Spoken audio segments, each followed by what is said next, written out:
बातमी नाशिकमधल्या एका भागामध्ये तब्बल 10 जणांना भटक्या कुत्र्यांनी चावा घेतल्याची घटना समोर आली आणि त्याच्यामुळे आता नागरिकांमध्ये संतापाचं वातावरण आहे।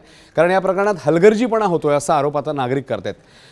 कलेक्टर पट्टा हा मालेगाव शहरातला भाग आहे जिकडे एकाच दिवशी 10 जणांना भटक्या कुत्र्यांनी चावा घेतला आणि या भटक्या कुत्र्याच्या बंदोबस्तासाठी लसीकरणासाठी निर्बीजीकरणासंदर्भात महापालिका हलगर्जीपणा करते असा आरोप करण्यात आलाय। माजी नगरसेवक मदन बापू गायकवाड यांच्यासह जखमी झालेले लहान बालक आणि काही स्थानिक आयुक्तांना जाब विचारण्यासाठी मालेगावच्या ग्रामस्थ महापालिकेत गेले, मात्र आयुक्तांनी त्यांना भेटण्यास नकार दिला। भटक्या कुत्र्यांचं निर्बीजीकरण आणि लसीकरण करण्यासाठीचं कंत्राट संपलंय, त्यावर महापालिकेकडनं कोणतीही कारवाई करण्यात आलेली नाही। आणि 2-3 वाजेपर्यंत जवळजवळ 10 मुलांचे त्या कुत्र्याने लचके तोडलेत। तर यांना ती सूचना केली महापालिकेच्या अधिकाऱ्यांनी, त्यांनी कुठल्या प्रकारची कारवाई केली नाही। संबंधित परिसरातील लोक आणि सर्व आज माननीय आयुक्तांच्या दालनात आलो।